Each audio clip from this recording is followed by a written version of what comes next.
Audio clear है? एक बार comment section में बता दीजिए। इसके बाद हम अपने इस सेशन को, इस क्लास को स्टार्ट कर देंगे।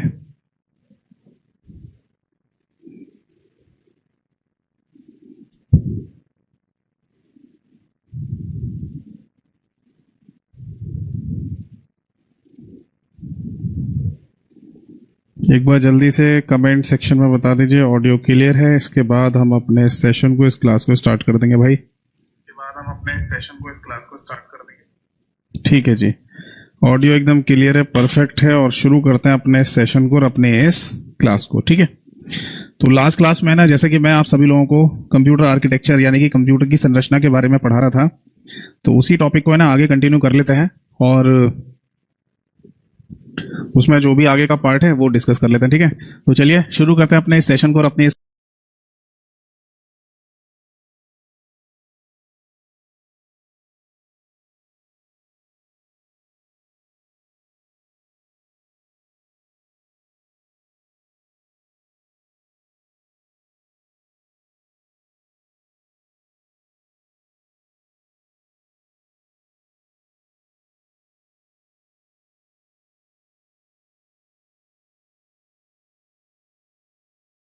के नाम से बोला जाता है। ठीक, और इसी कंप्यूटर आर्किटेक्चर में आगे के पार्ट को डिस्कस करना है। ठीक है, जैसे कि मैंने आप सभी लोगों को पहले भी बताया कि अगर हम है ना कंप्यूटर के सिलेबस की बात करें जो आपके एग्जाम में पूछा जा रहा है, तो वहां पर है ना ऐसा हो सकता है कि आपको लिखा हुआ मिले बेसिक फंडामेंटल, है ना, बेसिक फंडामेंटल शब्द भी आपको लिखा हुआ मिल जाए। तो इसका सिंपल सा मीनिंग है कि आपको कंप्यूटर आर्किटेक्चर यानी कि कंप्यूटर की संरचना वाले चैप्टर से ही पढ़ना शुरू करना होगा, क्योंकि फंडामेंटल यहीं से शुरू होता है। तो उसमें ना कुछ बेसिक जानकारी है ना मैंने आपको लास्ट क्लास में दी ही थी। तो ठीक है, फिर इसके आगे के पार्ट को डिस्कस करते हैं। ठीक, देखो भाई, मैंने ना लास्ट क्लास में आपसे ये पूछा था कि अगर जिस मतलब एक कंप्यूटर आपको इस तरीके से दिखाई दे रहा है ना, ये अगर एक कंप्यूटर आपको दिखाई दे रहा है इस तरीके से, तो इस कंप्यूटर को बेसिकली क्या कहा जाता है? तो इसे है ना डेस्कटॉप कंप्यूटर के नाम से बोल देते हैं। इस डेस्कटॉप कंप्यूटर में ये तो हो गया मॉनिटर, ये हो गया कीबोर्ड, ये हो गया माउस, और इस साइड वाले डब्बे को या इस बॉक्स को है ना बेसिकली सिस्टम यूनिट या कैबिनेट के नाम से बोल दिया जाता है। तो हमारा जो ये चैप्टर है ना कंप्यूटर आर्किटेक्चर, वो इसी डब्बे के इर्द गिर्द घूमता है, यानी कि इसी डब्बे की जो पूरी जानकारी हमें लेनी होती है उसी को ही कंप्यूटर आर्किटेक्चर के नाम से बोल देते हैं। तो मैं एक बार फिर से ना इस बॉक्स को, इस डब्बे को यहां पर फिर से बना देता हूं। इसे क्या बोलते हैं? इसे कैबिनेट के नाम से बोला जाएगा।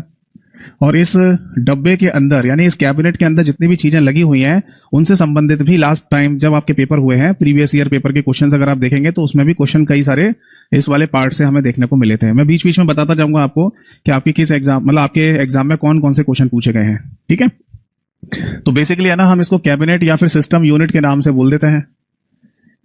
ठीक है, इनका कोई हिंदी नाम तो नहीं होता है। ठीक, और ये भी आपको मैंने शायद बताया था कि इस डब्बे के अंदर, इस बॉक्स के अंदर आपको है ना बेसिकली एक ग्रीन कलर की बड़ी सी प्लेट देखने को मिलती है, और उस ग्रीन कलर की प्लेट को बेसिकली मदरबोर्ड के नाम से बोल देते हैं।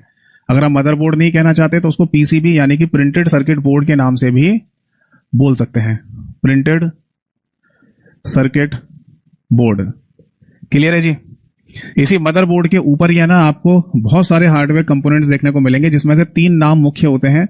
जब भी आप कंप्यूटर की बात करते होंगे, जिक्र करते होंगे, तो 3 नाम तो आपके दिमाग में आते ही होंगे, दैट इज सीपीयू, रैम, रोम, है ना।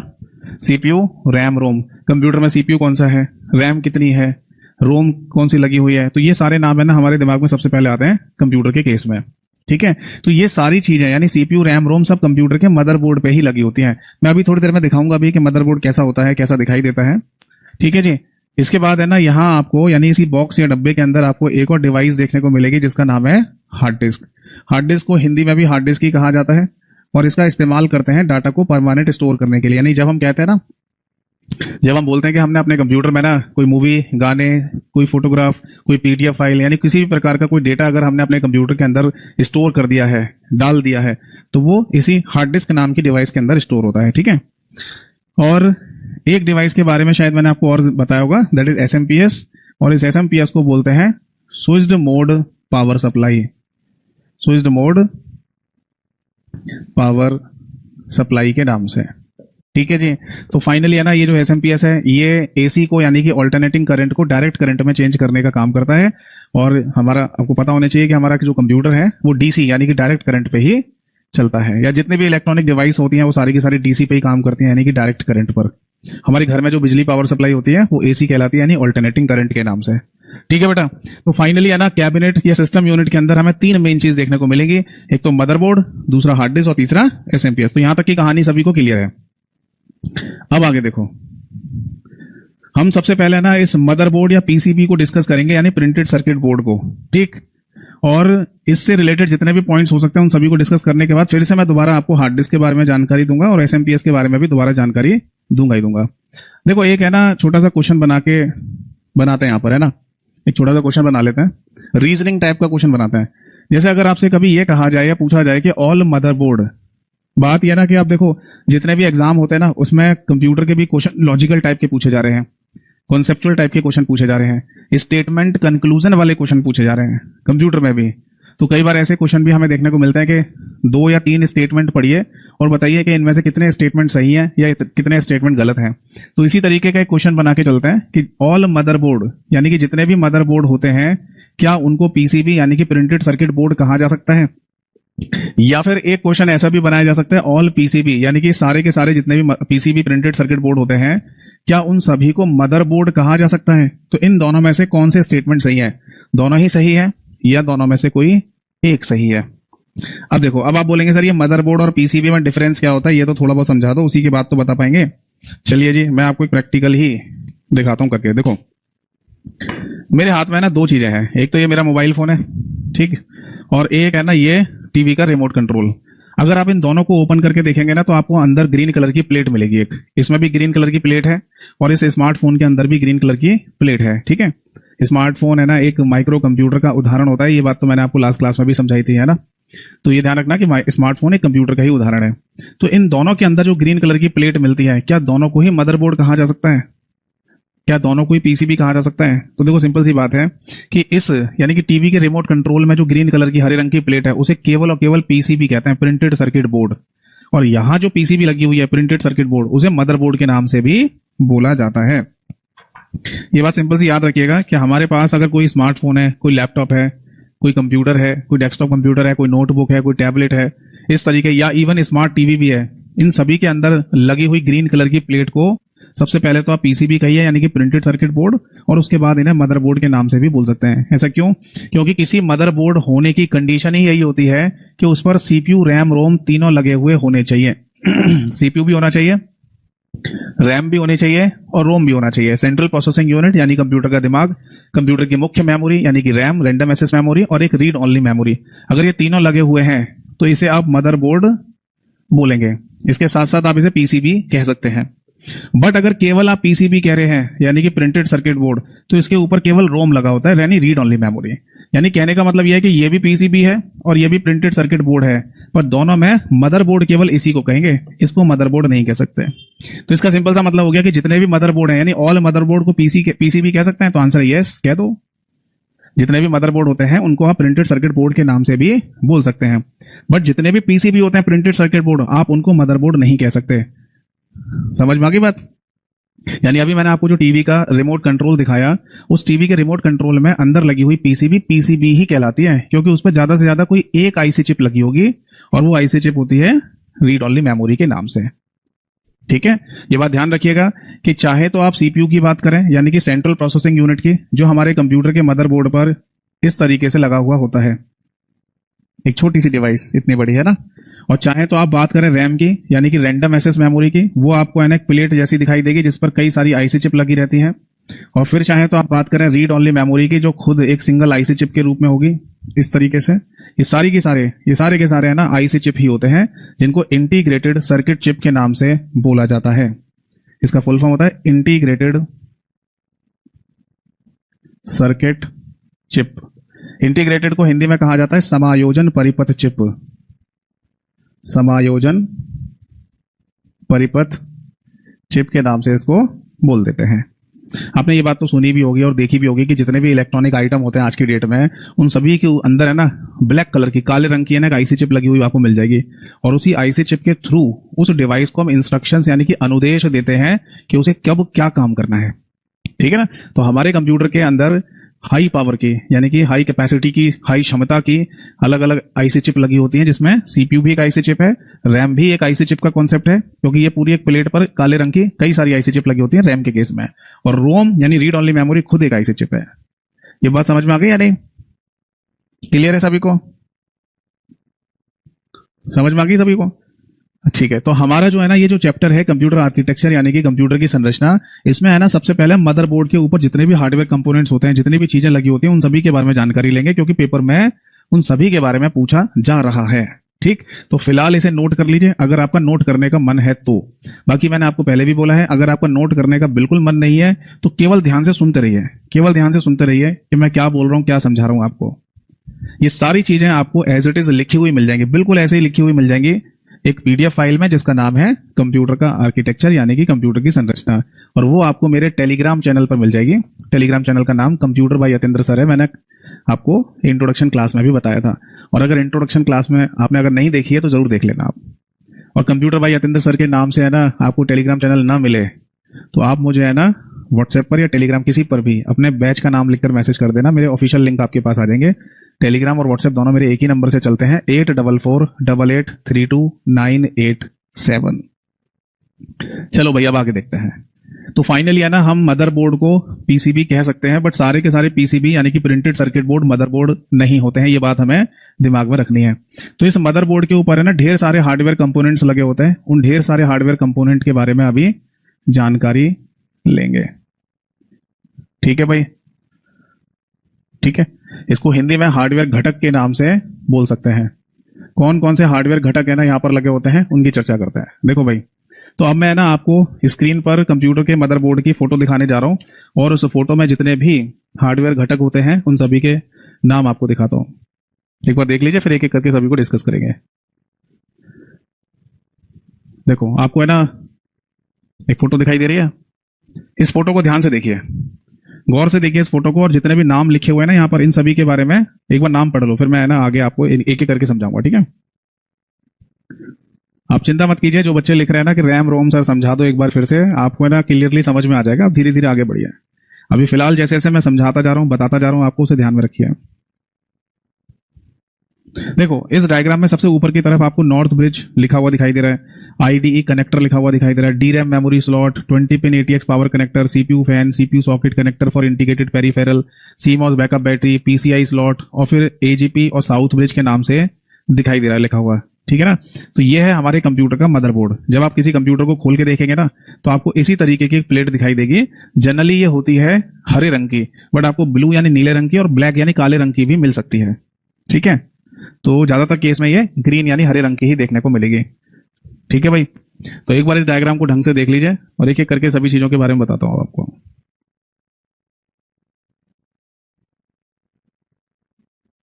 देखो इनके बारे में समझते हैं। तो कंप्यूटर के मदरबोर्ड पर हमको है ना इतने सारे हार्डवेयर कंपोनेंट्स देखने को मिलते हैं, हार्डवेयर घटक देखने को मिलते हैं ना। तो आप चाहें तो हेडिंग डाल सकते हैं हार्डवेयर कंपोनेंट्स। ठीक है, हिंदी में कहा जाएगा हार्डवेयर घटक। ठीक, अब देखो यहां है ना हमें सबसे पहले इस डायग्राम में एक नाम लिखा हुआ दिखाई दे रहा है और वो है north bridge with heat sink के नाम से। अब इसका मीनिंग क्या है वो मैं आपको समझाता हूं। देखो ये जो हमारे कंप्यूटर का मदरबोर्ड है ना, इसको बेसिकली दो भागों में बांटकर देखा जा रहा होता है, बट ऐसा नहीं है कि इसके दो हिस्से हो रहे होते हैं। आप इसे ऐसे मत समझिएगा कि दो हिस्से हैं जिनको जोड़कर है ना एक प्लेट बनाई गई होगी, या इसको तोड़कर है ना हम दो हिस्सों में ब्रेक कर लें, ऐसा नहीं है। ये पूरी की पूरी एक ही प्लेट होती है और इसी प्लेट को मदरबोर्ड के नाम से बोला जाता है। और इसी के ना बेसिकली दो पार्ट कंसीडर किए जाते हैं, एक तो नीचे वाला पार्ट और एक ऊपर वाला पार्ट। ठीक है ना, एक बच्चे ने ये कमेंट लिखा है कि सर ये ग्रीन कलर की ही क्यों होती है ज्यादातर केस में। अच्छा ठीक है, ये भी बता देता हूं मैं आप सभी लोगों को। देखो ग्रीन कलर यानी हरे रंग का जो कॉन्सेप्ट है ना यहाँ पर, वो दो वजह से है। आप जब इस मदरबोर्ड को देखेंगे ना या किसी भी पीसीबी को देखेंगे तो इस पर आपको टेढ़ी मेढ़ी सी लाइनें है ना बनी हुई दिखाई देंगी। आप चाहें तो आज ही अपने टीवी का रिमोट कंट्रोल खोल के देखना, तो उसमें जो पीसीबी लगी हुई है उसमें आपको टेढ़ी मेढ़ी लाइनें आते जाते हुए या बनी हुई दिखाई देंगी। वो बेसिकली बसेस कहलाती हैं। बसेस का मतलब होता है डेटा ट्रैवलर, यानी कि एक हार्डवेयर कंपोनेंट से दूसरे हार्डवेयर कंपोनेंट या घटक तक जो इलेक्ट्रिकल सिग्नल फ्लो करता है, उस सिग्नल को फ्लो कराने के लिए यहाँ पर बसेस बनी होती हैं और वो होती है कॉपर की। तो उन कॉपर की बसेस को प्रॉपर तरीके से देखने के लिए है ना, जो बैकग्राउंड कलर है वो ग्रीन रखा जाता है। जैसे कि ये बोर्ड आपको दिख रहा है व्हाइट कलर का, अब मैं इस पर ब्लैक कलर के मार्कर से लिख रहा हूं तभी आपको क्लियरली दिखाई देगा। अब मैं यहाँ पर है ना मान लो किसी ऐसे मार्कर का इस्तेमाल करूं जैसे रेड का या ब्लू कलर का, तो वो इतना ज्यादा चमक के नहीं दिखाई देगा आपको। तो सबसे पहला रीजन यही है कि जो कॉपर की बसेस बनी होती हैं वो क्लियरली दिखाई दें किसी पीसीबी पर, इसलिए ग्रीन कलर का इस्तेमाल किया जाता है बैकग्राउंड में। दूसरा रीजन ये है कि जब ये रिसर्च चल रही थी पीसीबी वगैरह बनाने की, तो फिर ये सोचा गया कि अगर जो लोग इस पीसीबी पर हमेशा काम करेंगे, यानी कि जिस पीसीबी को बनाने के लिए हमेशा फैक्ट्री में या मैन्युफैक्चरिंग कंपनी में जब काम करेंगे, तो उनके सामने ना हर समय कलर रहेगा, एक रंग हमेशा दिखाई देता रहेगा उनको पूरे कम से कम 8-10 घंटे 12 घंटे, है ना। तो कौन सा कलर होना चाहिए जिसको बार बार लंबे समय तक देखने से उनको मतलब आंखों में कोई प्रॉब्लम ना हो, तो इस वजह से भी ग्रीन यानी हरे रंग का इस्तेमाल किया गया काफी रिसर्च के बाद।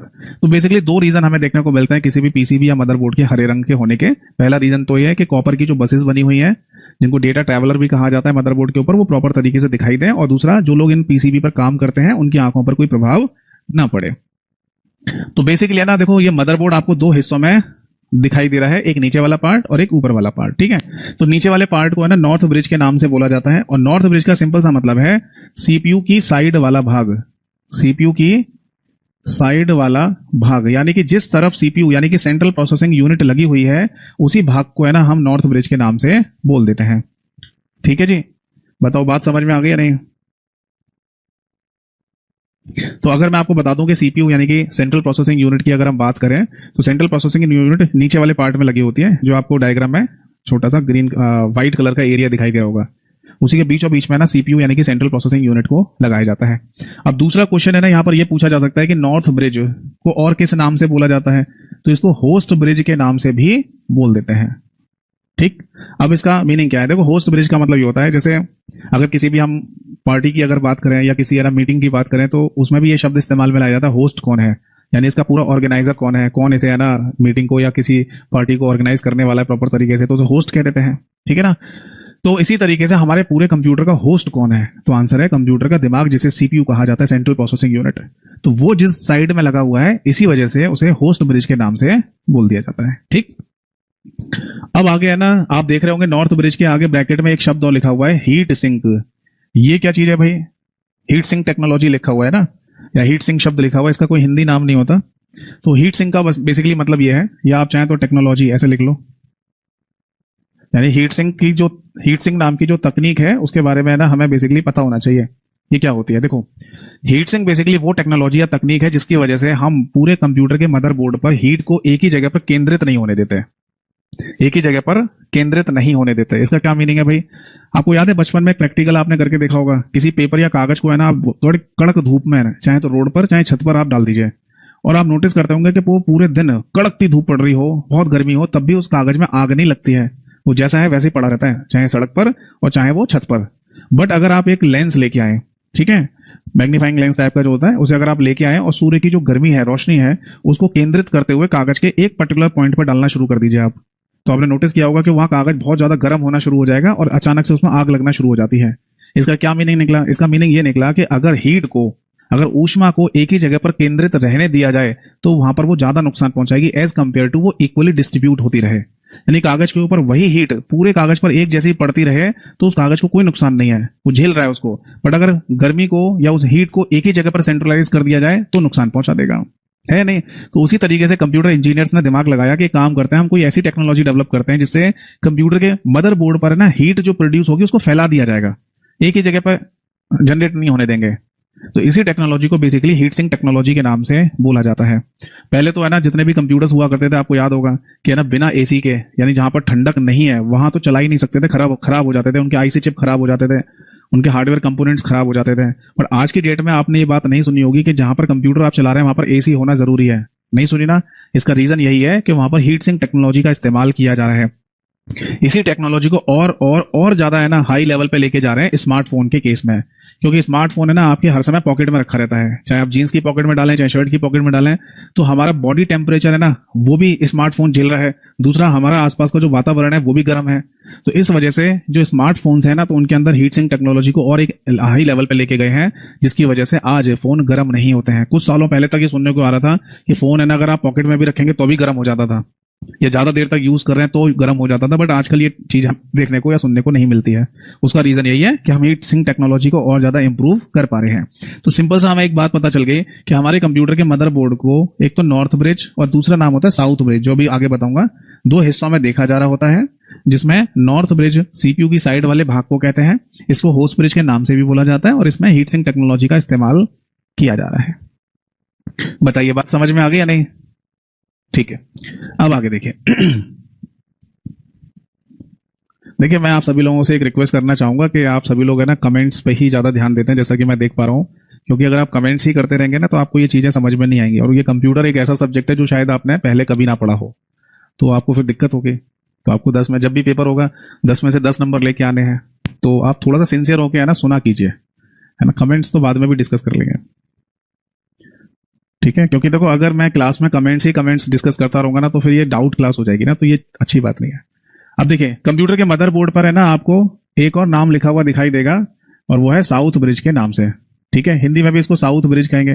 कंप्यूटर की जो टर्मिनोलॉजी है ना, उसमें ज्यादातर जितने भी नाम हैं वो सारे के सारे अंग्रेजी और हिंदी दोनों भाषाओं में सेम ही रहते हैं। जैसे कि साउथ ब्रिज को साउथ ब्रिज ही कहेंगे। अब ऐसा नहीं बोलेंगे इसको कि दक्षिण पुल, क्योंकि साउथ का हिंदी हो गया दक्षिण या दक्षिणी, और ब्रिज का मतलब पुल, तो ऐसा कोई नाम नहीं होता इनका, ठीक। अब ये क्या है, तो देखो कंप्यूटर के मदरबोर्ड को मैंने बोला कि दो हिस्सों में देखा जा रहा होता है, जिसमें एक साइड को साउथ ब्रिज भी कहते हैं। मुझे ये बताइए कि हमारे कंप्यूटर के साथ है ना कीबोर्ड या माउस जैसी डिवाइसेस कनेक्टेड होती हैं? हाँ, होती हैं। कीबोर्ड और माउस से ही तो हम अपने कंप्यूटर में डाटा अंदर देते हैं। इसीलिए कीबोर्ड और माउस जैसी डिवाइसेस को इनपुट डिवाइस नाम दिया जाता है, जिसको हिंदी में आगत युक्तियां कहते हैं। हमारे कंप्यूटर के साथ मॉनिटर और प्रिंटर जैसी डिवाइसेस कनेक्ट होती हैं? हाँ, होती हैं। मॉनिटर और प्रिंटर जैसी डिवाइसेस से हमें आउटपुट मिलता है, इसलिए उनको आउटपुट डिवाइसेस कहा जाता है, जिसे हिंदी में निर्गत युक्तियां कहते हैं। और ये जितने भी इनपुट डिवाइसेस हैं, इनके कनेक्शन है ना हमारे कंप्यूटर के मदरबोर्ड पर भी होते हैं। क्योंकि सीधी सी बात है, जो भी डाटा आप कीबोर्ड या इन माउस से देंगे वो कंप्यूटर के अंदर जाएगा ना, तो अंदर कहां पहुंचता है? इसी प्लेट पर पहुंचेगा, जिसे मदरबोर्ड कहते हैं। तो जिस साइड में इनपुट और आउटपुट डिवाइसेस के कनेक्शंस होते हैं उसी को कहते हैं साउथ ब्रिज। तो बेसिकली सबसे पहला पॉइंट तो ये आता है, इनपुट आउटपुट डिवाइसेस वाला भाग।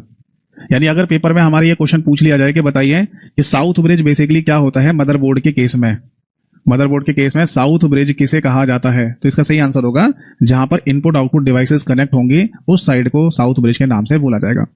क्या इसका भी कोई दूसरा नाम है? हाँ, इसको इनपुट आउटपुट कंट्रोलर हब के नाम से भी बोल दिया जाता है।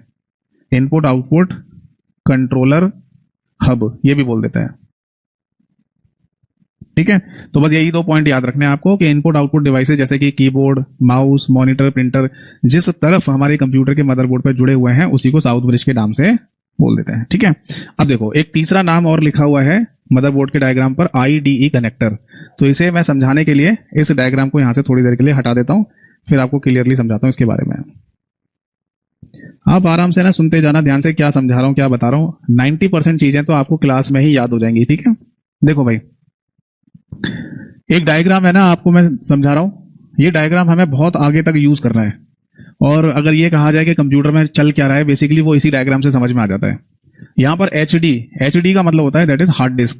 जैसे कि मैंने पहले भी बोला कि हमारे कंप्यूटर में डाटा को परमानेंट स्टोर करने के लिए एक हार्ड डिस्क नाम की डिवाइस लगी रहती है, ठीक है। इसके बाद डेटा आगे की तरफ पहुंचेगा तो रैम में पहुंचता है। रैम, जिसे हमारे कंप्यूटर की मुख्य मेमोरी भी कहा जाता है, इसकी फुल फॉर्म होती है रैंडम एक्सेस मेमोरी।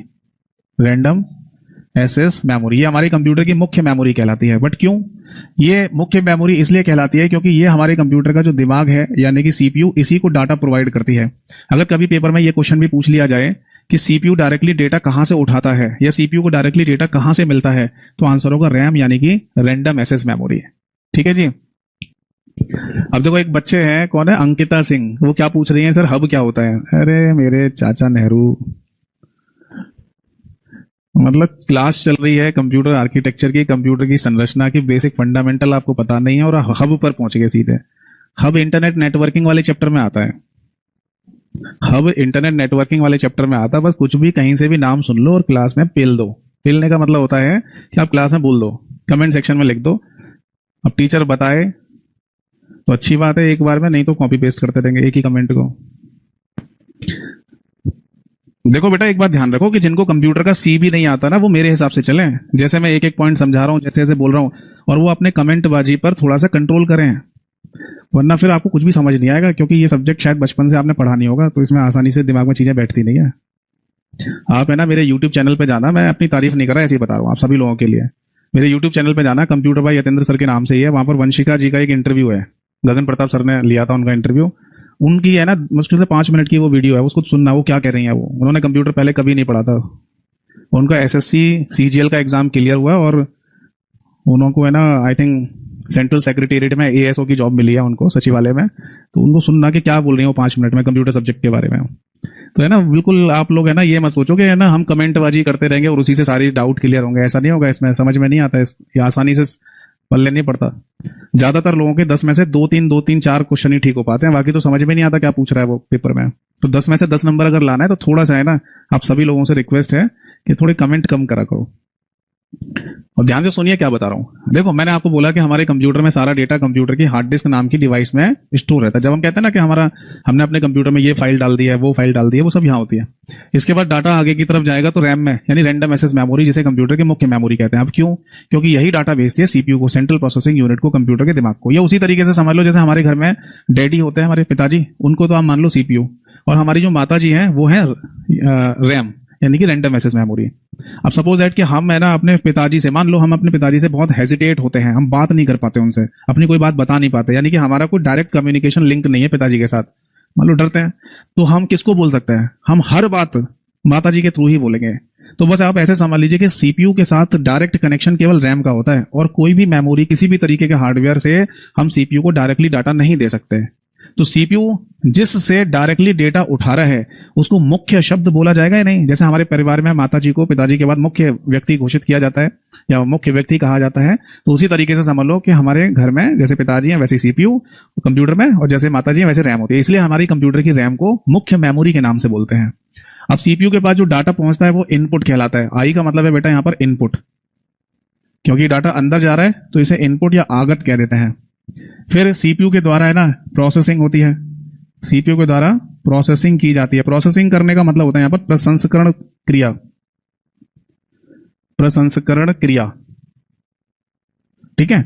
और फिर फाइनली सीपीयू एक आउटपुट बना के देता है। ओ का मतलब है बेटा यहां पर आउटपुट, आउटपुट को हिंदी में कहा जाता है निर्गत, ठीक है जी, हिंदी में बोलते हैं निर्गत। और ये निर्गत जो हमें दिखाई देता है वो दिखाई देगा मॉनिटर स्क्रीन पर, ठीक है। एम का मतलब है यहां पर मॉनिटर, मैं यहां लिख देता हूं एम का मतलब मॉनिटर। अगर आप है ना प्रसंस्करण क्रिया को नहीं समझ पाए हैं तो आप इस बात को ऐसे समझ लो कि इनपुट से आउटपुट बनाने की जो क्रिया होती है ना उसी को बोलते हैं प्रोसेसिंग या प्रसंस्करण क्रिया, या कई बार तो इसे निष्पादन क्रिया भी बोल देते हैं, ठीक है। तो ये डायग्राम आपको ध्यान रखना है कि कंप्यूटर की हार्ड डिस्क से डाटा चलकर हमारे कंप्यूटर की मॉनिटर स्क्रीन पर कैसे दिखाई देता है। बट ये बात भी हमें पता होनी चाहिए कि सीपीयू और रैंडम एक्सेस मेमोरी यानी कि हमारे कंप्यूटर की मुख्य मेमोरी ही इस पूरे डायग्राम में कंप्यूटर के मदरबोर्ड पर होती है। कंप्यूटर के मदरबोर्ड पर सीपीयू और रैम, इस पूरे डायग्राम में दो ही चीजें मदरबोर्ड के ऊपर हैं। क्या हमारे कंप्यूटर में लगी हुई हार्ड डिस्क जो डाटा को परमानेंट स्टोर करती है वो मदरबोर्ड के ऊपर होती है? नहीं, अलग लगी होती है। तो अगर कंप्यूटर की हार्ड डिस्क का डाटा हमको अपने कंप्यूटर की रैम में अगर देना है तो यहां पर किसी ना किसी चीज को तो लगाना ही पड़ेगा ना, तभी तो है ना हार्ड डिस्क का डाटा रैम में जाएगा। जी हाँ, तो यहां जो हमने लगाया है एक कनेक्टर, उसी को ही आईडीई कनेक्टर के नाम से बोल दिया जाता है।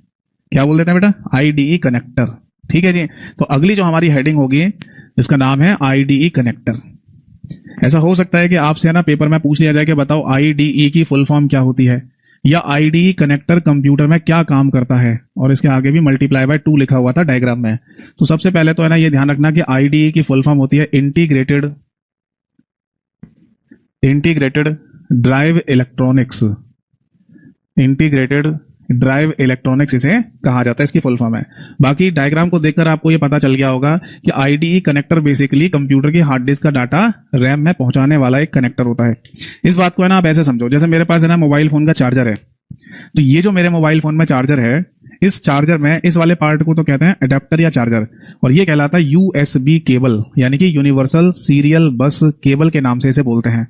तो यहां बेसिकली इस केबल के इस पॉइंट को, जिसको है ना अभी मैं चार्जर या अडेप्टर में लगाऊंगा, इसे बोलते हैं यूएसबी मेल पोर्ट या यूएसबी मेल कनेक्टर। और इसमें एक पॉइंट आपको दिखाई दे रहा होगा, इसे बोलते हैं यूएसबी फीमेल कनेक्टर। तो जब USB male connector USB female connector से कनेक्ट किया जाएगा तभी है ना ये जो बिजली के बोर्ड में लगा हुआ सिग्नल है या फिर इलेक्ट्रिकल डाटा कह दीजिए, इलेक्ट्रिकल सिग्नल कह दो, इलेक्ट्रिकल करंट कह दो, वो फाइनली इस तार में होकर हमारे फोन में जाता है। तो ये वाला जो पॉइंट आपको दिखाई दे रहा है इसे बोलते हैं USB type C connector. USB type C connector. तो हर जगह पर है ना पोर्ट या कनेक्टर शब्द का इस्तेमाल किया जाता है कनेक्शन जोड़ने के लिए। जैसे कि यहां पर यूएसबी टाइप, इसे बोलता है टाइप ए, और ये जो हमारे मोबाइल फोन में लगता है इसे यूएसबी टाइप सी कहते हैं। ये ध्यान रखना नॉलेज के लिए कि इसमें 4 पिन का कॉन्सेप्ट होता है और यहाँ यूएसबी टाइप सी में 24 पिन का कॉन्सेप्ट होता है सिग्नल को या डाटा को ट्रांसफर करने के लिए। ठीक है ना। तो जिस तरीके से अगर मोबाइल फोन के चार्जर को अगर आप मोबाइल फोन को अगर आपको चार्ज करना है तो आपके पास चार्जर अवेलेबल है, चार्जर मौजूद है जिसमें भी कनेक्टर शब्द इस्तेमाल कर रहे हैं जोड़ने के लिए, उसी तरीके से कंप्यूटर के मदरबोर्ड पर भी कनेक्टर्स लगे होते हैं डिवाइसेस को कनेक्ट करने के लिए। ठीक है। तो ये ध्यान रखना कि आईडीई कनेक्टर अगर शब्द आपके पेपर में पूछ लिया जाए तो सबसे पहला दिमाग में नाम आना चाहिए कि इसकी फुल फॉर्म क्या है। इसे बोलते हैं इंटीग्रेटेड ड्राइव इलेक्ट्रॉनिक्स। और दूसरा ये पॉइंट ध्यान रखना है कि आईडीई कनेक्टर कंप्यूटर की हार्ड डिस्क को रैम से जोड़ने वाला कनेक्टर होता है। लिख लो, आईडीई कनेक्टर हार्ड डिस्क को रैम से जोड़ने वाला कनेक्टर होता है। कनेक्टर होता है। बताइए जी, बात समझ में आ गई या नहीं? तो बस यही 2 पॉइंट आपको ध्यान रखना है, ये डायग्राम याद रखना है और ये इनके फुल फॉर्म याद रखना है। बताओ बेटा, बात समझ में आई या नहीं? इज दैट क्लियर और नॉट? ठीक है, चलिए अब आगे की तरफ बढ़ेंगे और उस डायग्राम को है ना मैं फिर से आपके सामने दिखाता हूं। ठीक है, आई होप सो कि आपने नोट कर लिया होगा, जो बच्चे नोट कर रहे हैं, और जिनको नोट नहीं करना उनको पता ही है, सारी कहानी मैं आपको पहले ही समझा चुका हूं। अच्छा, ये बात भी किसी ने नहीं पूछी कि सर यहां पर है ना मल्टीप्लाई बाय 2 क्यों लिखा होता है? तो मल्टीप्लाई बाय 2 लिखने का मतलब ये होता है कि ऐसा हो सकता है कि आपके कंप्यूटर में एक से ज्यादा हार्ड डिस्क लगी हो, एक से ज्यादा हार्ड डिस्क लगी हो, तो इसलिए है ना 2 कनेक्टर्स लगाए जाते हैं आईडीई कनेक्टर। ऐसा हो सकता है मैंने अपने कंप्यूटर में 2 हार्ड डिस्क लगा रखी हो, तो दोनों को अगर दोनों का डाटा रैम तक पहुंचाना है तो दोनों के अलग अलग आईडीई कनेक्टर्स होंगे। ठीक है, चलिए अब आगे देखिए। नेक्स्ट पॉइंट पढ़िए क्या लिखा हुआ मदरबोर्ड के डायग्राम पर। अब नेक्स्ट लिखा हुआ डी रैम मेमोरी स्लॉट और उसके आगे भी मल्टीप्लाई बाय 2 लिखा हुआ है। तो हेडिंग डालिए डी रैम मेमोरी स्लॉट और आगे लिखा हुआ है बेटा मल्टीप्लाई बाय 2। अब क्या मीनिंग है इसका समझाता हूं। आप बोलेंगे सर हमने और आपने भी अभी थोड़ी देर में ये बताया, थोड़ी देर पहले, कि सर हमारे कंप्यूटर में रैम लगी होती है। रैम का मतलब होता है रैंडम एक्सेस मेमोरी, यानी कि कंप्यूटर की मुख्य मेमोरी। तो यहां पर डी रैम जैसा शब्द लिखा हुआ है, ये क्या चीज है? तो बेटा मैं आपको बता दूं कि हमारे कंप्यूटर में जो रैम लगी होती है ना, वो बेसिकली डी रैम के नाम से ही होती है, डायनेमिक रैंडम एक्सेस मेमोरी के नाम से है। ये केवल आम बोलचाल की भाषा में ये कहा जाता है कि है ना हमारे कंप्यूटर में रैम लगी हुई है, बट वो रैम में भी डी रैम होती है, जिसको डायनेमिक रैंडम एक्सेस मेमोरी के नाम से बोला जाता है। इसका कोई हिंदी नाम होता है? नहीं, हिंदी में कोई नाम नहीं होता।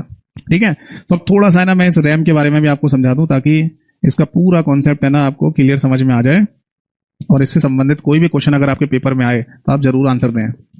जब हम बात करते हैं रैंडम एक्सेस मेमोरी की यानी कि रैम की, तो उसमें बेसिकली हमें 2 टाइप देखने को मिलते हैं। एक होता है डी रैम और दूसरा स्टैटिक रैंडम एक्सेस मेमोरी यानी कि एस रैम।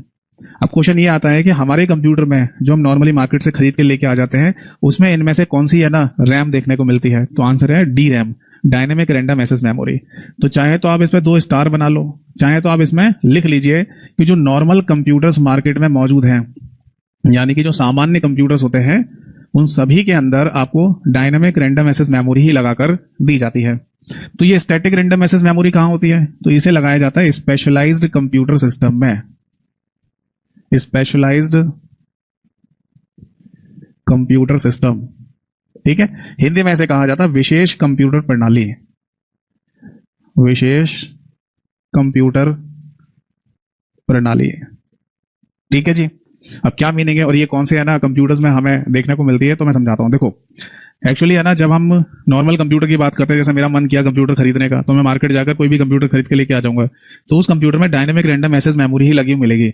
इसका रीजन ये है कि इस डायनेमिक रैंडम एक्सेस मेमोरी में ना कुछ प्रॉब्लम्स होती हैं और उन्हीं प्रॉब्लम्स को खत्म करने के लिए इसके अंदर एक कॉन्सेप्ट अपनाया जाता है जिसे रिफ्रेशिंग कहते हैं। आपने कभी ये नाम सुना है रिफ्रेश, या कभी आपने अपने कंप्यूटर को रिफ्रेश किया है?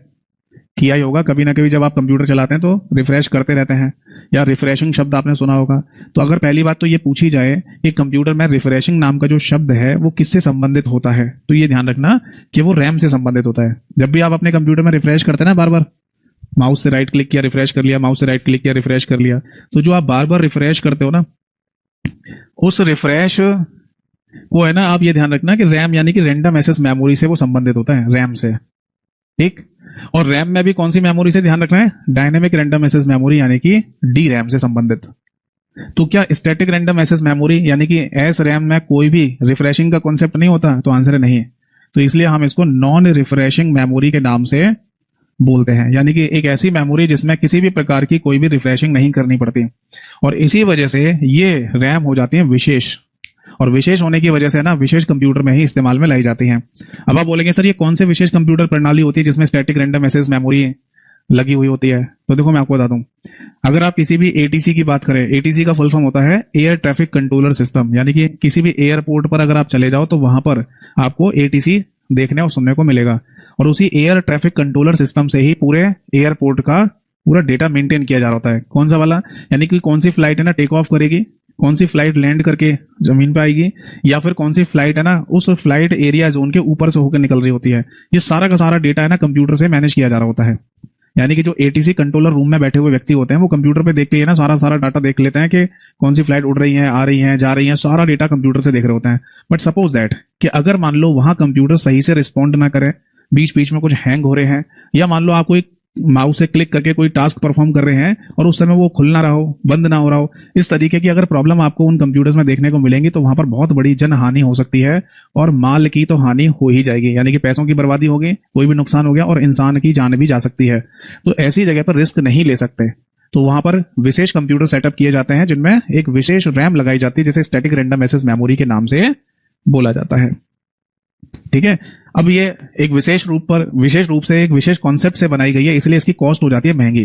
तो मार्केट में मिलने वाले जो नॉर्मल कंप्यूटर्स होते हैं ना, तो उनमें ये लगाकर नहीं दी जाती। दूसरी बात ये भी है ना कि जो कंप्यूटर इस्तेमाल करते हैं, अगर उनमें बीच में कोई प्रॉब्लम आ भी जाए तो ऐसा हमारा बहुत बड़ा काम नहीं रुक जाता है। ठीक है ना। और वैसे भी टेक्नोलॉजी इंप्रूव हो रही है, तो ये चीजें अब कम से कम देखने को मिलती हैं। ठीक है। बट अगर मान लो बीच में कोई हमारा कंप्यूटर रिस्पॉन्ड नहीं कर रहा, या बीच में हैंग हो रहा है, या मान लो है ना कुछ प्रॉब्लम क्रिएट कर रहा है, तो उस वजह से है ना हमारा बहुत ज्यादा नुकसान थोड़ी हो जाता है कि हम मान लो किसी एप्लीकेशन को ओपन कर रहे हैं, वो ओपन नहीं हो रही, तो हमारा लाखों करोड़ों रुपए का नुकसान हो गया। ऐसा होता है कभी? नहीं ना। तो या फिर इस बात को ऐसे समझ लो कि हम अपने कंप्यूटर को बंद कर रहे हैं, वो बंद नहीं हो रहा, या हमने कंप्यूटर ऑन किया और किसी एप्लीकेशन को ओपन करना चाह रहे हैं, वो ओपन नहीं हो रही है, तो इस वजह से हमारा बहुत बड़ा नुकसान नहीं है, थोड़ी सी देर वेट कर लेंगे। तो जो थोड़ी सी देर हम वेट करते हैं ना, उसी को ही बोलते हैं रिफ्रेशिंग करना। हमारे कंप्यूटर के अंदर भी ऑटोमेटिकली रिफ्रेशिंग का कॉन्सेप्ट होता है, अगर हम रिफ्रेश खुद से ना करें तो। समझ में आया? अगर मैं खुद से रिफ्रेश ना करूं कंप्यूटर को, जिसके लिए माउस से राइट क्लिक किया जाता है, या आप है ना कीबोर्ड से फंक्शन की F5 को भी दबा सकते हैं रिफ्रेश करने के लिए, तो ये ना किया जाए तो भी कंप्यूटर अंदर अंदर रिफ्रेश हो रहा होता है। तो अंदर ही अंदर क्या चीज रिफ्रेश हो रही है? D RAM, dynamic random access memory. तो पहले तो दिमाग में ये ले आना, अब आगे से कभी भी ये नहीं बोल रहा कि हमारा कंप्यूटर रिफ्रेश हो रहा है, बोलिए हमारे कंप्यूटर की रैम रिफ्रेश हो रही है, और रैम में भी कौन सी? डायनेमिक रैंडम एक्सेस मेमोरी है। ठीक है ना। बहुत सारे लोग तो ऐसे ही बोल देते हैं, है ना, बहुत सारे लोग तो ऐसे ही बोल देते हैं कि कंप्यूटर रिफ्रेश हो रहा है, जिससे है ना मतलब कंप्यूटर प्रॉपर तरीके से काम करेगा, या हमें बार बार रिफ्रेश करना चाहिए जिससे प्रॉपर तरीके से काम करेगा। तो एक बात और दिमाग में रख लीजिए, आप एक बात और दिमाग में रख लीजिए कि अगर है ना आपको कभी भी कोई प्रॉब्लम दिखाई नहीं दे रही है, आपको अगर कोई भी प्रॉब्लम फेस नहीं कर रहे हैं आप अपने कंप्यूटर में, तो आपको रिफ्रेश करने की जरूरत भी नहीं है, क्योंकि जितनी रिफ्रेशिंग की आवश्यकता कंप्यूटर को होती है वो अपने आप ही इंटरनल यानी कि आंतरिक रूप से कर लेता है। तो ये पॉइंट आपको ध्यान रखना है। एक बार फिर से रिवाइज करा देता हूं बेटा। सबसे पहली बात, रैंडम एक्सेस मेमोरी, ठीक है, उसमें भी दो रैम आएंगे, डी रैम और S RAM, static random access memory और डायनेमिक रैंडम एक्सेस मेमोरी।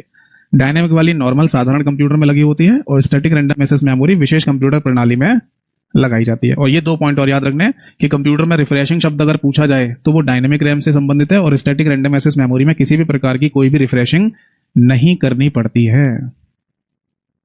बताओ जी, समझ में आ गई बात या नहीं? चलो